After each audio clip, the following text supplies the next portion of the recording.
His presence in the house still a secret.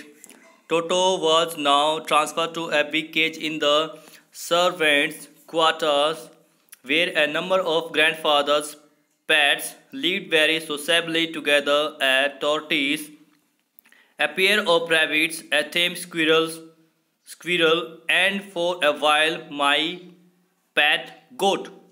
But the monkey wouldn't allow any of his companions to sleep at night. So grandfather, who had to leave Dehradun next day to collect his pension in Saharanpur, decided to take him along. घर में उसकी उपस्थिति अब भी एक रहस्य थी।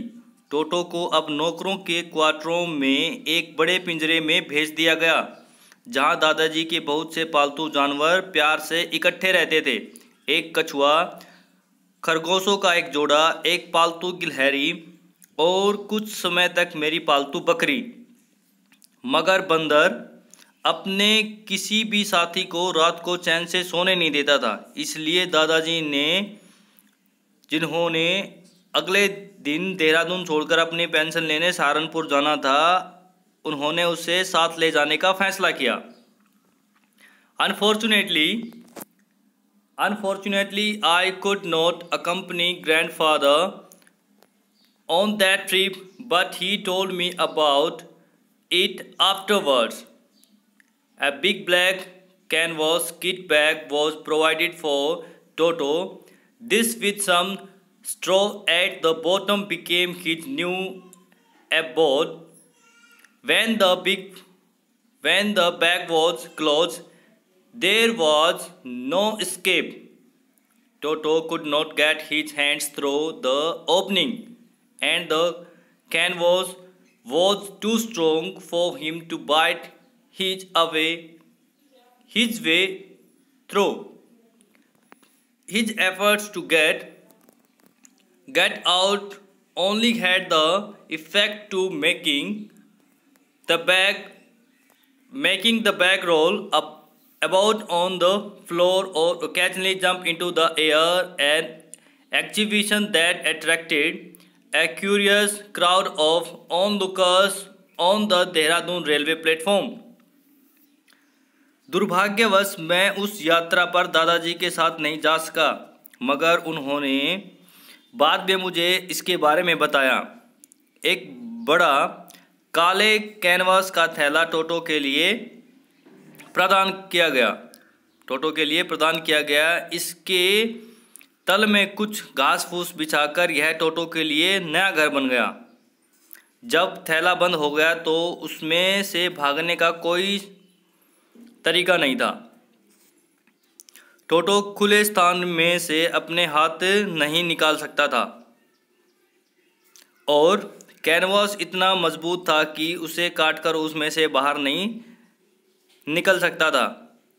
उसके बाद निकलने के प्रयत्नों का केवल इतना प्रभाव हुआ कि थैला फर्श पर लुढ़कता था या कभी कभी हवा में उछलता था।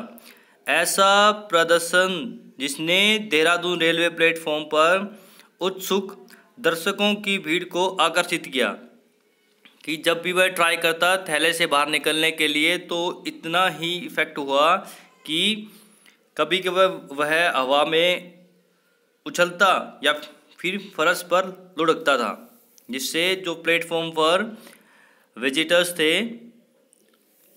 देखकर उसकी तरफ आकर्षित हुए। Toto remained in the bag as far as Saharanpur, but while grandfather was producing his ticket at the railway turnstile, Toto suddenly poked his head out of the bag and gave the ticket collector a wide grin. टोटो थैले में सहारनपुर तक रहा, मगर दादाजी घूमने वाले gate के पास अपनी टिकट दिखा रहे थे।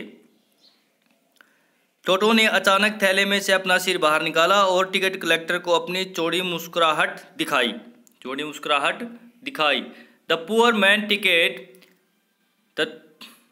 man was taken aback, but with great presence of mind and much to grandfather's annoyance, He said, "Sir, you have a dog with you. You'll have to pay for it accordingly."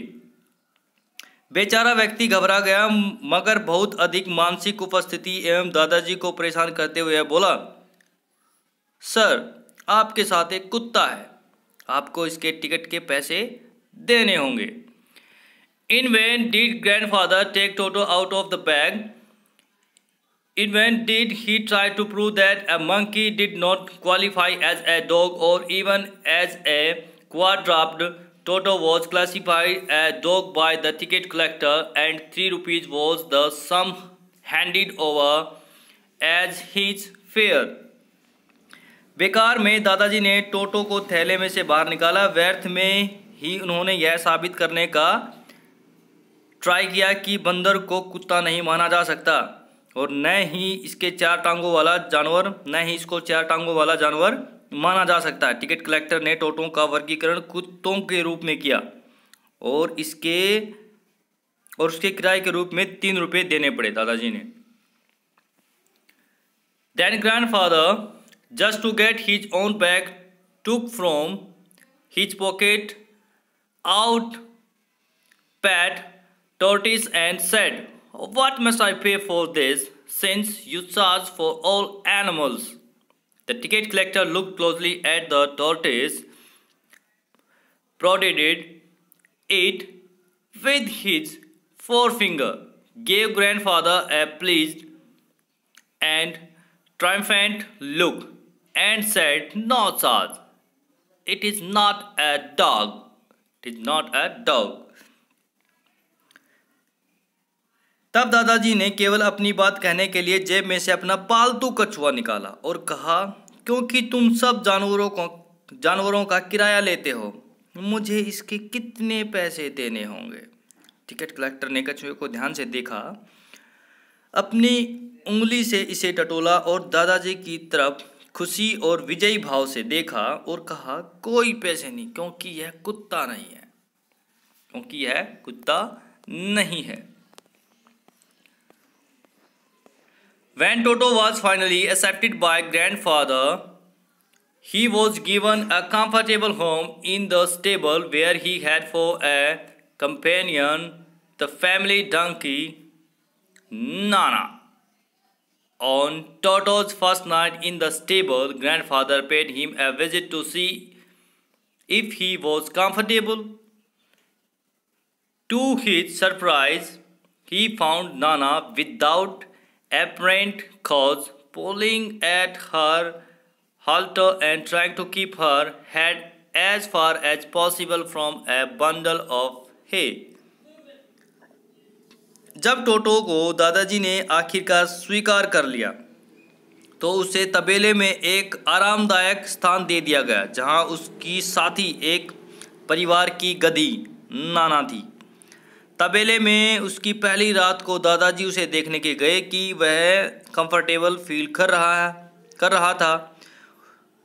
उन्हें हैरानी हुई कि बिना प्रत्यक्ष कारण के नाना अपनी रस्सी को खींच रही थी और अपने सिर को चारे के बंडल से जितना दूर हो सके रखने का प्रयत्न कर रही थी।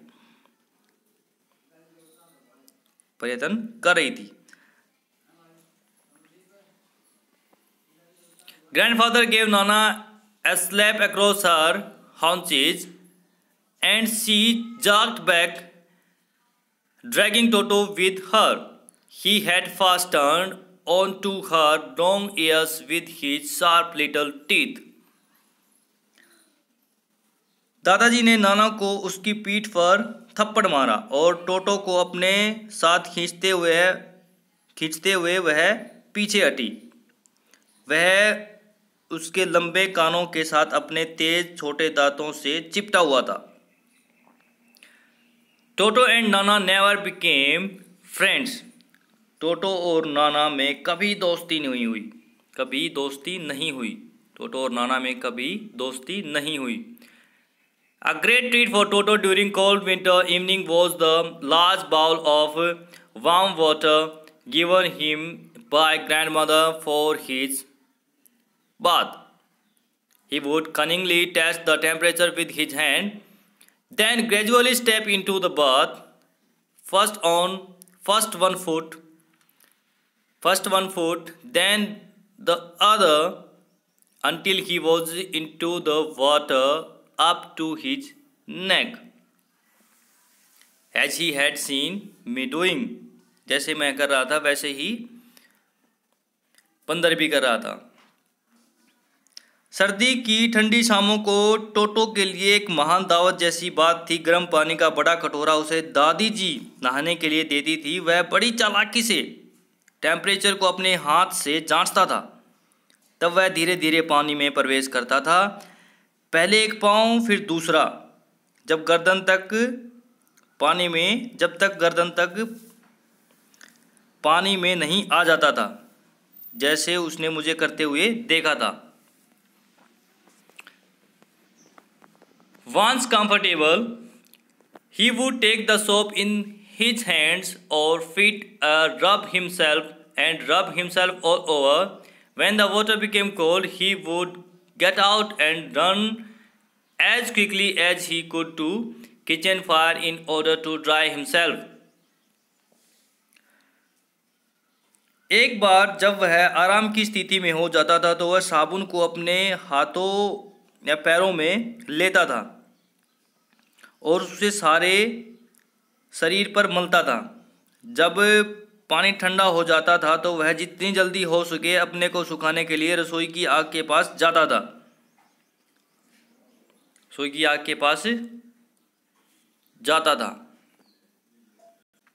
If anyone laughed at him during this performance, Toto's feeling would be hurt and he would refuse to go on with his bath.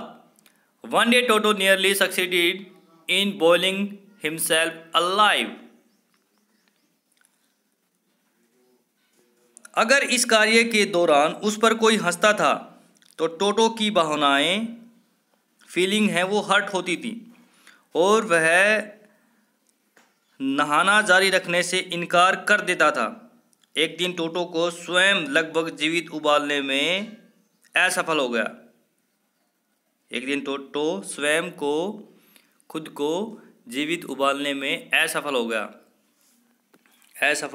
हो गया।